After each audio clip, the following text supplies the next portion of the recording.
Hey everyone, it's Theo, and today we're going to go ahead and do Temple of Water on Nightmare difficulty. Now why am I doing a Nightmare version of this video? Well, just because I never did one. Never wanted to do one, but now that I want to actually kind of get these things kind of complete and out of the way and done with, I figured, alright dude, let's just go ahead and do it. So I'm just going to go ahead and rip off Washi's video. I'm not going to do anything different, probably much worse than he did. You want to see a real person, a real good player actually do this map, watch Washi or watch Meshek. Don't watch me. This is really just about getting this thing complete. And right after this, we'll go ahead and do a seahorse farming video, which again, I mean, other than a couple people who are coping, ain't nobody farming seahorses. Let's go ahead and get this thing started and out of the way. So here we go. Temple of Water. Let's go.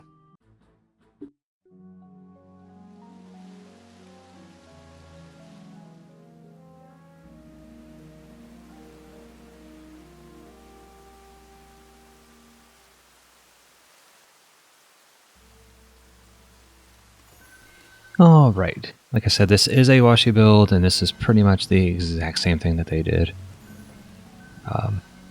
There's no reason to play this map other than unlocking it for survival. So we just lay down a strength drain and an ensnare aura. Alright, I'm going to go ahead and place a strength drain and a ensnare aura there as well. And I'm going down here as well. And we're going to drop another aura stack right down here. Bam, bam. Alright, let's run out here. Here comes another ore stack. Alright. This one's a little harder to place. I think if I was going to replay this map again, I'd probably just go with Meshek's build. It's just groovy. Alright. We got our ore stacks placed. Let's go ahead and swap over to our EV and let's lay down some buff beams. Right, a 4D buff beam right there, and we're going to drop another one down here.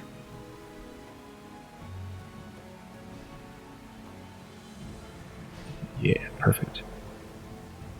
Honestly, I don't know if that's perfect or not. If I sound less than enthusiastic about playing this map, I apologize. But really, this is really to get that map cleared. There's, from a weapons perspective, there's really nothing on there. Now when I lay this buff beam, I like to make it from the middle of that crystal over to the side, because I will be placing DSTs closer to the side so that they'll hit certain things on that side. So we'll jump down here, go ahead and drop a seed bomb, and that seed bomb's going to be pointing right, there. So it's going to cover that whole section. And I got my golem. That's just to draw aggro. I'm going to place the golem down here. Bam. And then I'm going to go to the other side. I'm going to place some seed bombs. One facing the crystal. One facing that way. That really is to deal with harbingers. And then I have my golem sitting right here. Now we'll go ahead and swap over to our adept. Let's go ahead and build our apprentice towers. So down here we're just going to go ahead and build ourselves a lightning tower.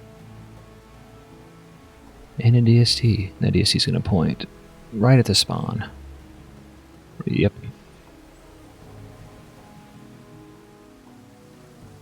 Alright, we'll come over here, we're going to place another lightning tower and some DSTs as well. Alright, and our DSTs are going to point in, exactly that direction, right at that spawn. And then I've placed an LT there. So what I'm doing is I'm bringing in some heroes. So I'm going to bring in this DPS monk. And this is really just to help with things, because especially on Nightmare, these mobs come out of here really quick. And then this crystal here has some problems. So I'm just going to place this guy right here. He's just really here just to kill mobs. And then my my tower boost monk's going to come down here. He's going to go ahead and get some mana and drop it off to my adept, so that I can go ahead and build the rest of the towers I need for this map. Alright, drop away, tower boosting, and now I'm going to go ahead and build an extra LT. I'm going to come down here, I'm going to build another DST and an LT. Alright, so let's take out my DST right on the edge, and that's really just so it reaches that spawn where all of the freaking wyverns come from. Alright, so it's 2 lightning towers and a DST pointing in that direction. I got enough DU for one more LT, and that one LT is going to be way down here under the water. Yep, so I'm going to place the LT down there. Now I will be, after this wave is done, I will go ahead and build, I'm away, freaking spider. I will be building some minions. Ugh, using minions. Yes, we are. Because I just didn't want to waste, I don't want to spend some DU putting a golem down there. So I'm going to place some minions down there real quick, and that'll be it for the build.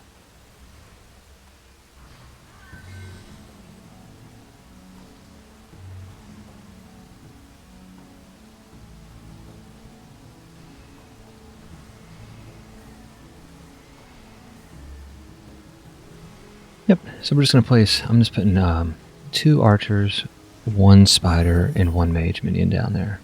Then I'll go ahead and swap over to my adept. And I'm going to go ahead and do some upgrading.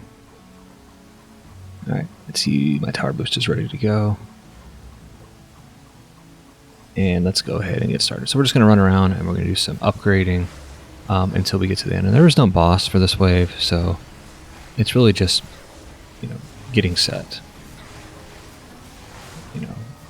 Once you have everything set, you're good to go. So since this is where my tower booster is, I'm going to try to get these guys upgraded first. And shoot at that spawn. And then I'll worry about upgrading buff beams throughout the wave. So that is pretty much it for this build. And how it goes is it's not the cleanest build. And like I said, this is one of those just get it done maps, and then you don't play it again, because at the end of the day, the weapons that drop from here just aren't really used, and there are better weapons out there. And there's only the seahorse on survival is worth farming, but even then, that's really more about coping. Yeah, it's for cope. It's not for anything else, because you're not going to find anyone running a seahorse on any DPS map you run. They're just not used. They unfortunately have a horrible spread, which isn't very conducive to good DPS combat. But there are some out there that absolutely love seahorses, and they are a cool looking pet. I wish they were more usable than they currently are. Maybe the seahorse's projectiles could be homing, so the spread didn't matter. I don't know. But right now, seahorse is just getting that plus seahorse is, I think, what is it? 1 in 2 million chance. If anyone's going to get it, certainly Meshach will get that for sure. Another reason I'm keeping a DPS hero out here is this map is notorious for stuck mobs, especially on Ruthless. So yeah, you're going to be DPSing on this map. It's just no way around it. This map has some spawns that just it's what it is. It's a rough map. And I was looking at the original maps from the Lost Quest. When you look at Dread and then Arcane and Buccaneer, and then you look at like Coastal, and then you got Embermount and Flames, and then you got this map. I'm not talking about Dread or Arcane, but some of those maps are just freaking rough. And they're just not the most fun to play either. And then I just think back to what it would be like farming these maps before we have all the nice conveniences of today when they initially came out, because these maps would have been absolutely rough to deal with. when, you know, when good stats were like 4 and 5k stats. As such, these maps aren't as difficult today as they were when they initially came out. But even then, they're still not. They're just aggravating. They're not fun. Yeah, I mean, I don't mind a challenge per se, but then again, I'm probably lying, and yeah, I do. Yeah, I like things to be predictable, and that's not always the case. So, I mean, Ember Mount's not fun at all. I mean, good lord, if it didn't have an Ember Scepter, nobody would run that map. And now with an Ember equivalent weapon on Ethereum Gauntlet, you know, you don't have to run that map anymore. And I'm kind of rambling now as we just play through this map. But at a certain point, I'm gonna have to start running around with my DPS hero and dealing with these mobs that are just waiting around. It's unfortunate, but just kind of what it is. Alright, let's run around, take care of this guy. Likes to get stuck there. He'll eventually move around. But since, you know, it is that Harbinger, that's why I do like to have a little wizard on me. You know, since it can just shoot any random type of elemental damage. Yeah, so these Harbingers like to get stuck around here. Unfortunate, but kind of part of it.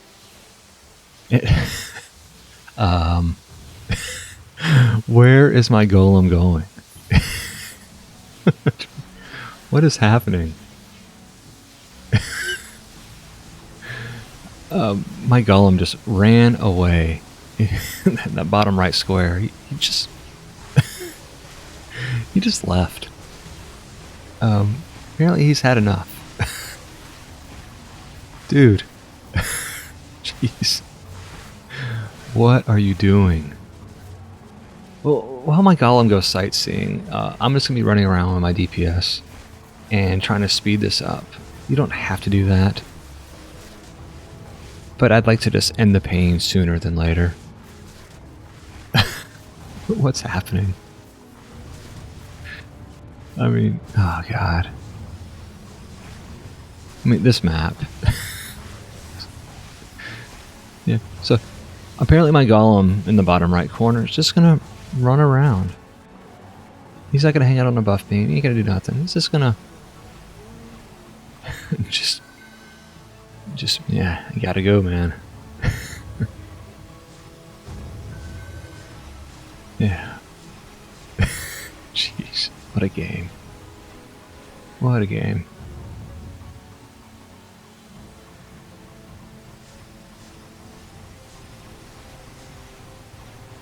Which is funny. Like, when I initially played this, I didn't even know he was running around. Until like this part. I'm like, dude, go home. Ah, what a moron. Jeez. Yeah, I'm just gonna follow him. See what happens. Hopefully don't run into the water. Alright, I guess I'll gesture him back to his spot. I mean, he kinda went home. A little. But he's not on the buff beam, so yeah, I guess I'll need to go ahead and move this fool.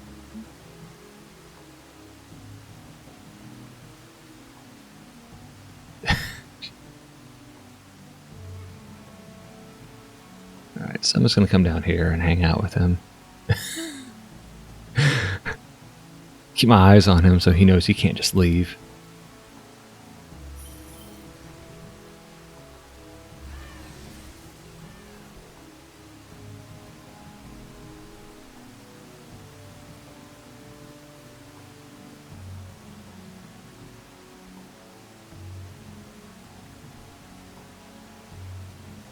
Alright, here you go. There you go, big boy. Now just stay there. Hey, we'll find out what happens. Maybe with the floor like raised, he won't wander off. But who's to say? So Alright, but I'm gonna keep my eye on him now. Look, he looked back. Oh crap, somebody's watching me. I guess I'll just have to stick around here. Yeah, dang right, man. Alright. Assuming nothing else happens, I'm just gonna go ahead and run around. I'm gonna do some DPSing. And that's gonna be it until the end of the wave. And so I'll be back at the end of the wave. Unless something exciting happens and my lightning towers decide to walk away. We'll find out.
As you can see, this is notorious for slogers. They take their dang sweet time coming out. And that's why we just DPS them. Just make it quick, get them out of here. Alright, we still have 2 more waves to go. So, let's get started. Wave 17 is about to begin.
And I'm back. We're just waiting for our late arriving ogres to show up and finally die so that we can get on with the final wave. Slow and steady will win this race. But we will be adding a 4th hero. There's really no reason to add a 4th hero if you're just really trying to get done with this wave. I'm just trying to get done with this map. But I just can't not end a run with less than 4 heroes in. So we will be bringing in a 4th hero, and that's just going to be a Guardian Summoner. And that Guardian Summoner is going to have a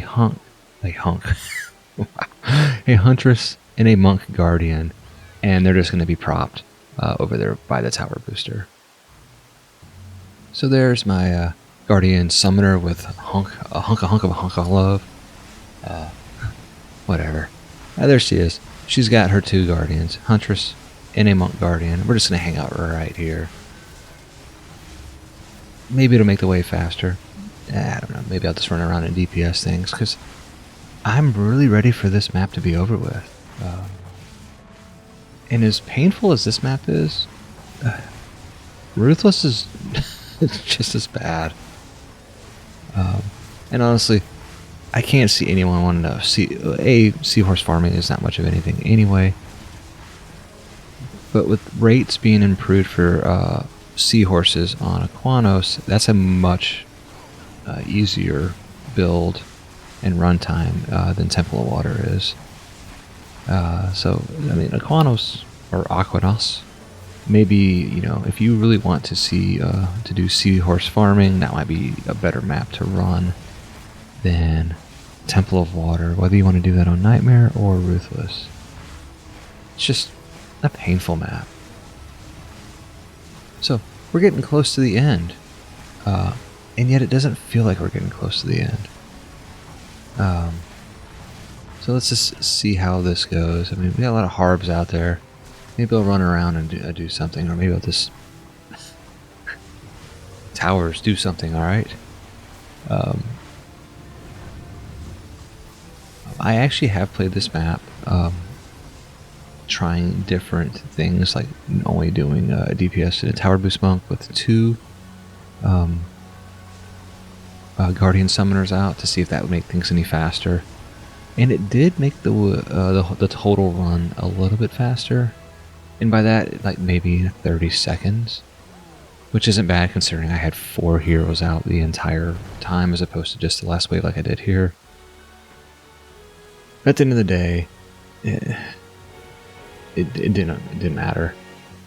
We're really all about getting these waves done, getting this map completed, and then only playing this map when we're doing Temple of Polybus. You see, here's our rewards. Some Elder Staffs. I mean, none of these have move speed, so that can be used by builders. There's, you know, an Undertow. That's what it is. And you can see here, I mean, 20 minutes is a long time. 20 total minutes is a long time for a campaign map. I'd prefer to see those in 12 or 13 minutes, honestly. But that's the map. That's the build. We're done. And now we'll go ahead and get on with the seahorse farming video, which is a direct Meshach rip, and he knows it. And so that's all I have for you guys today. I hope you enjoyed this snarky run. Maybe I'll have a better attitude in the next video. That's all I have for you guys today. Thanks for watching, and happy farming.